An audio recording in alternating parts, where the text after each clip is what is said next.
In my last analysis, ladies and gentlemen, I showed you how Gachagua's US tour and his tough attacks on Ruto and the talk of a possible arrest could shake Mount Kenya and the 2027 race.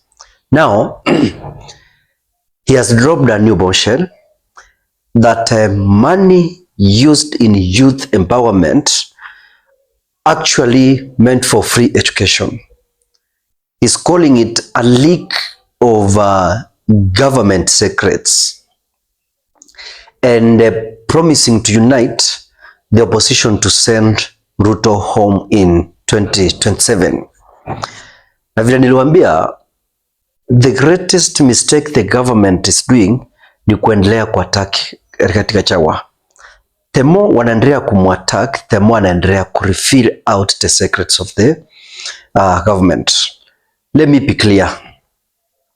This is not a small allegation.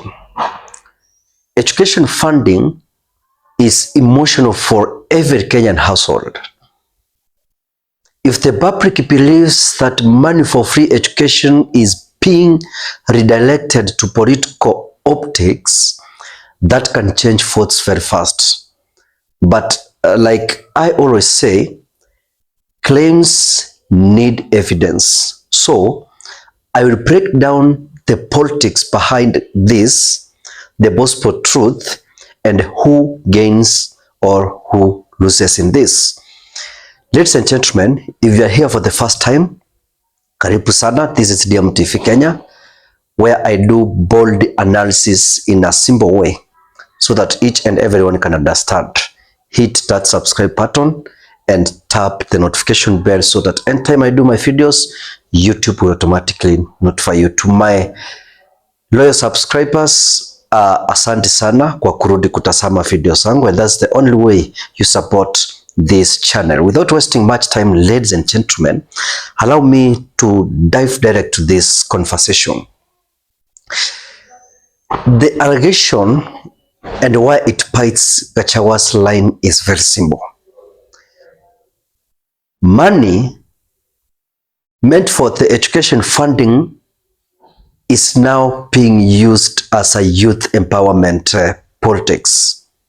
Politically, that paints Ruto as a president who makes things to be seen as a failure in his regime. I want to tell you that this hurts especially the parents who are struggling with fees, uniforms, and transport.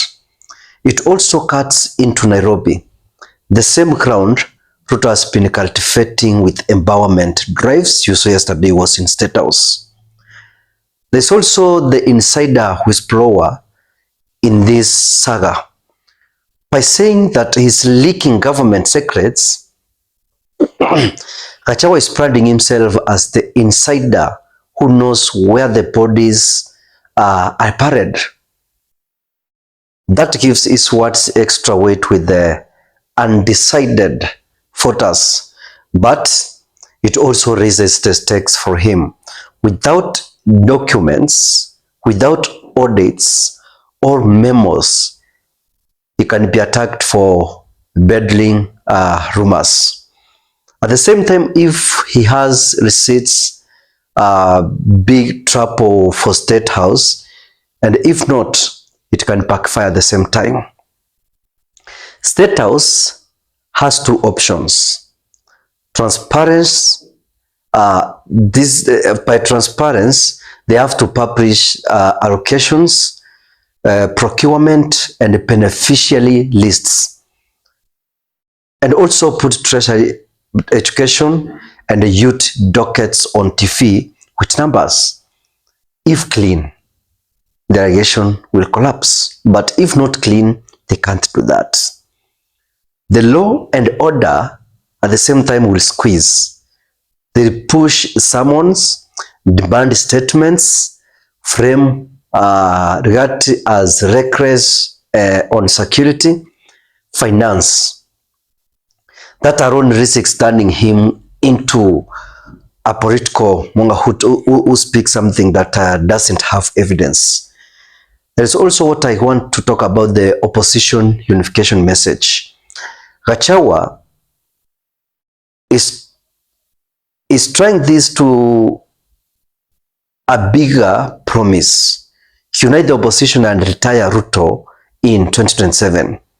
Education is a unifying theme. Kalonzo, Karua, Wamarwa, Matiang'i can all rally around. They restore education funding and stop misallocation. This alone, it gives them a simple way 2027, and that will make them win easily. If Mount Kenya voters hear that education money is diverted, it undercuts the development very fast. Narrative that helped Ruto in 2022 is the one that it will kill him. Gachagua is still strong on the ground. A public fight framed around school versus the showbiz, it creates a various test that can spread the mountain. And a split mountain is Ruto's worst case scenario. The Ruto's empowerment defense are smart politics. They're feasible, they're tangible, and feel good.